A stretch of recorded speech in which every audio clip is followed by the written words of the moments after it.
अरे बड़े मियाँ दीवाने ऐसे न बनो, ये जीवन कैसे जीना है हमसे सुनो। तो जिस उम्र में हम लोग चल रहे हैं ना, ये है मृत्यु की तैयारी। आज हम लोग यहाँ कई लोग जोड़े में बैठे हैं, तो एक न एक को बिछड़ना ही पड़ेगा। इसका भी आप तैयारी कर लो। क्या तैयारी करनी है? हमको अक्सर आपने देखा होगा जेंट्स लेडीज़ पे डिपेंड होता है। बाहर जाना है, मेरी पेटी बना दो, मुझे पानी पिला दो, मुझे खाना दे दो।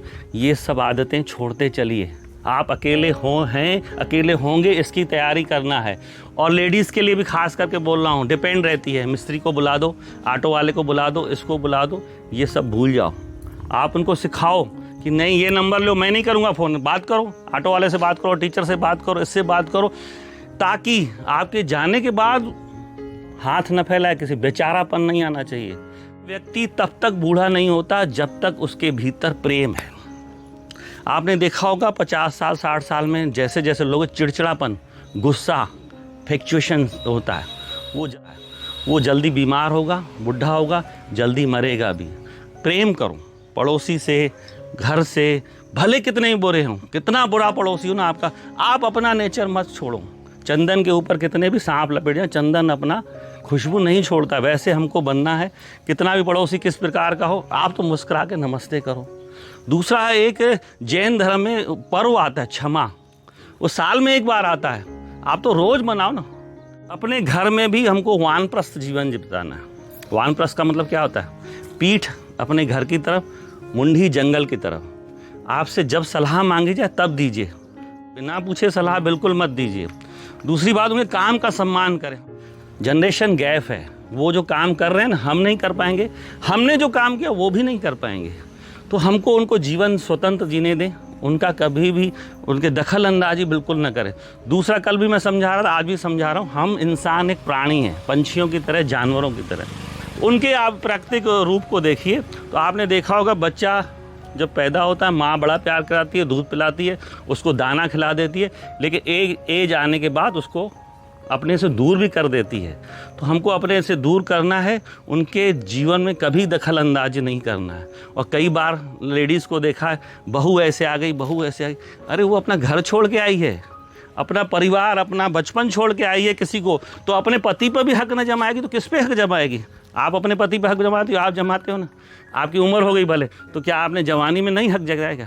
उसको बल्कि सम्मान देना चाहिए। अपनी तैयारी कीजिए, हमें कैसे जीना है। आपने जो कमाया है ना धन संपदा, वो अपने ऊपर जरूर खर्च करें। मरने के बाद लोग लूट जाएंगे।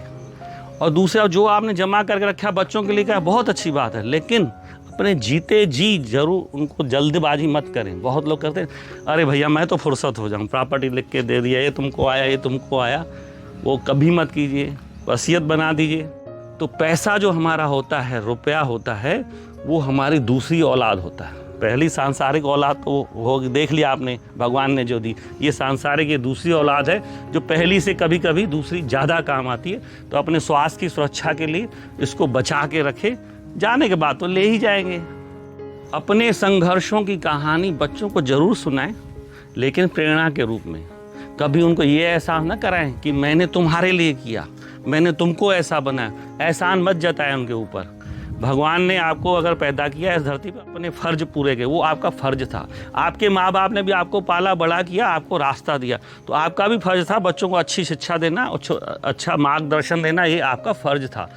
अब इस उम्र में धन संपदा और प्रॉपर्टी बनाने की कभी भी मत सोचिएगा। ये सबसे बड़ी बीमारी है। आप एक ज़मीन खरीद लो, प्लाट खरीद लो, मकान खरीद, जो खरीदे आपने अच्छी है, प्रॉपर्टी पड़ी है, अब नया प्लान मत करिएगा, नहीं तो आपको बीमारियों से ज़्यादा कुछ नहीं देंगे। आप एक दिन घर में आप 50 लाख रख के देख लो, दूसरे दिन आपको बीपी बढ़ जाएगा, शुगर आ जाएगी। एक ज़मीन खरीद लो, उसको बाउंड्री बनाना, ये कब्जा कर रहा है, ये कर रहा है, इसी चिंता में आप अपने आप को और बीमार कर दोगे। तो जो है उससे संतुष्ट रहिए, अपना जीवन मस्त करिए। इस उम्र में लोग आ करके खाने पीने की तरह ज़्यादा आकर्षित होते हैं। तो खान पान भी आप दवाई जैसे लो, सुबह 2 गोली, शाम को 2 गोली। जितना शरीर को ऊर्जा की ज़रूरत है ना, उतना ही लीजिए। अगर ज़्यादा लेंगे ना, वो भी आपको बीमार करेगा और अस्वस्थ करेगा। तो उसको अपने आप को फिटनेस, अपने को स्वस्थ बना के रखना है। तो पहला जो है खान पान। आज सबसे अमीर आदमी जानते हैं क्या है? सबसे अमीर आदमी वो है, इस उम्र में आपको महसूस होगा, जो बिस्तर में जाते ही जिसको नींद आ जाए, सुबह उठते ही जो जल्दी से बाथरूम चला जाए, वो दुनिया का सबसे अमीर आदमी होता है। अगर पेट गड़बड़ है, शरीर में कष्ट है ना, तो आप सबसे गरीब आदमी अपने आप को मानोगे। 50 की उम्र के बाद देखिए छोटे मोटे कष्ट आएंगे, घुटना काम नहीं करेगा, आपका इस तकलीफ़ है, ये तकलीफ, उस तकलीफ़ों को ध्यान देंगे तो जीवन नहीं जी पाएंगे। ये अब अपना एक दोस्त मान लीजिए तकलीफ़ों को भी। आपके दर्द ठीक है, उसके साथ ही जीना है, ख़त्म नहीं करना। बीपी आपकी ख़त्म नहीं होगी, शुगर ख़त्म नहीं होगी, हार्ट ख़त्म, उनका ख्याल रखना है, नियमित जाँच कराना है, डॉक्टर के पास जाना है, उनको केयर करना है खान पान से, दवाइयों से। लेकिन उसको गंभीरता में लेंगे ना तो नहीं जी पाएंगे। अगर हमको मन मस्त रखना है तो आपने देखा होगा बीमार आदमी भी मस्त जीते हैं। आपने राजेश खन्ना की फिल्म आनंद देखी थी ना, कितना मेहनत था मरने के लिए लेकिन मस्त जिया ना।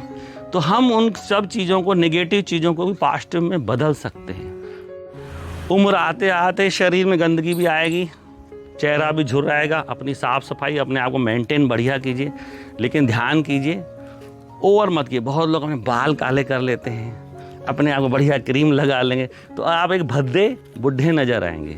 आप सुंदर प्रौढ़ भी नजर, पेड़ बड़ा हो जाता है, घना हो जाता है तो प्रौढ़ हो गया तो अच्छा लगता है ना। इंदिरा गांधी जब थी तो उसके बाल आधे सफ़ेद तो कितनी सुंदर दिखती थी, कुरूप लगती थी क्या। मोदी जी 15 साल से हम देख रहे हैं, 20 साल से देख रहे हैं, काले बाल देखे, सफ़ेद बाल। आज कल मैंने अभी उनका जन्मदिन पे वीडियो देखा, कितना सुंदर लग रहा था।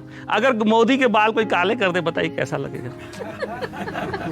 तो भाई साहब, लेडीज़ थोड़ा बहुत कर लेती, चल जाता है, लेकिन जेंट्स लोग कभी मत किए। बाल आपके झड़ जाएं, आप आडवाणी जैसे सुंदर दिखेंगे।